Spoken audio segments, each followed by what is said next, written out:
Vamos repercutir aí os dados, né, dessa produção industrial. Para isso, eu converso agora com a Maria Regina Silva, editora da Broadcast, está aqui comigo. Maria Regina, muito bom dia para você, minha querida. Muito bom dia para todo o time aí da Broadcast. Vamos lá, a produção industrial que foi divulgada. E no final, as previsões estavam muito mais otimistas do que o que a gente teve realmente desse dado de outubro, né, querida? Bom dia para você. Exatamente, Débora. Muito bom dia. Bom dia também a você que nos acompanha. Isso, a produção industrial em outubro apresentou uma queda de 0,1%, ou melhor dizendo, uma alta de 0,1%, né? Ficando só um pouco abaixo da mediana, que era uma expectativa de crescimento de 0,3%. Essa alta registrada em outubro vem na sequência de uma queda. Então, analistas falam que essa alta é apenas um ajuste estatístico, né? Em relação àquela queda verificada em setembro, que foi uma queda bem marginal também. Agora, em relação a outubro de 2024, a produção industrial cresceu 0,8%, ficando um pouco acima do esperado. A mediana das estimativas encontrada em pesquisa feita pelo Projeções Broadcast era de um crescimento de 0,2%. E agora, o que é que puxou essa produção industrial, né? O que evitou uma queda dessa produção industrial? Foi exatamente o esperado, né? Analistas já antecipavam que a produção na indústria extrativa deveria crescer e, de fato, houve crescimento. A produção na indústria extrativa cresceu 3,6%, segurando, portanto, essa produção industrial em outubro em relação a setembro no campo positivo. Também houve expansão na produção de bens de consumo e também na produção de bens de capital, que é sinônimo indicativo de investimento. Bom, mas quando olhamos, né, um pouco mais, fazemos uma leitura um pouco mais abrangente, Débora, de todos os segmentos pesquisados, 25 ramos pesquisados, 13 apresentaram queda, reforçando aí esse processo de desaquecimento da atividade econômica, né?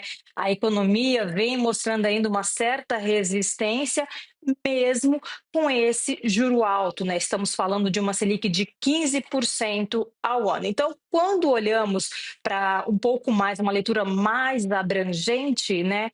O indicador de difusão que mostra o quanto o crescimento da indústria está espalhado, ele arrefeceu.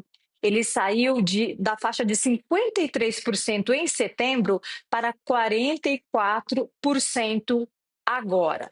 Mas a gente já observa, então, mais, melhor dizendo, a gente já observa, portanto, desaquecimento da atividade, sobretudo naqueles segmentos mais sensíveis à política monetária, mais sensíveis a juros. Por exemplo, nessa leitura da produção industrial divulgada mais cedo pelo IBGE, houve, por exemplo, queda na produção de móveis e vestuário, né?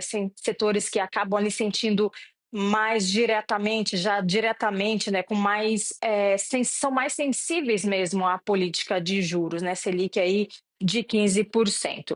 Bom, agora o que é que fica para frente, né? Quando a gente pensa no quarto trimestre, cálculos feitos pelo Projeções Broadcast mostra que o carregamento estatístico, ou seja, tudo mais constante, se continuar tudo assim da forma como está, a produção industrial deve apresentar um carrego, né, de 0,1%, portanto, apresentar um crescimento de 0,1% no quarto trimestre e fechar 2025 com um crescimento de 1,1%.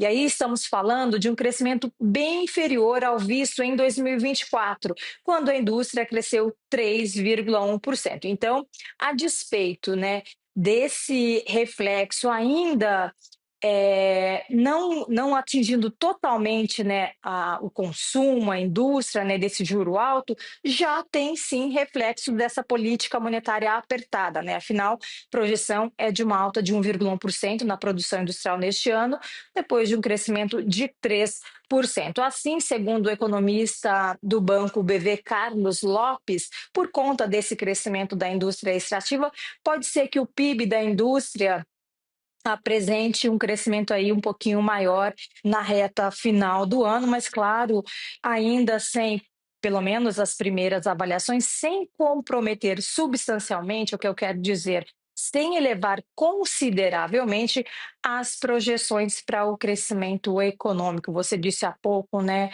as revisões para o PIB da OCDE para o Brasil, né, aqui as projeções são um pouco mais comedidas, Débora, estão na faixa de 2% para o PIB deste ano e para o PIB que será divulgado nesta semana do terceiro trimestre, um PIB ali mais perto da estabilidade, na faixa de 0,2%, depois de um crescimento de 0,4% no segundo trimestre.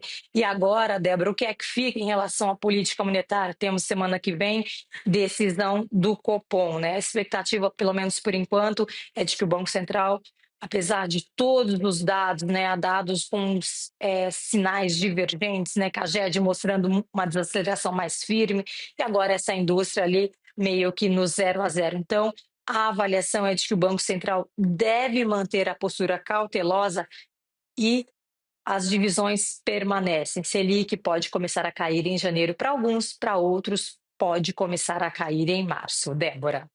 Perfeito, querida. Obrigada por todas as atualizações. Uma ótima terça-feira para você e todo o time aí da Broadcast. Até a próxima. Tchau, tchau.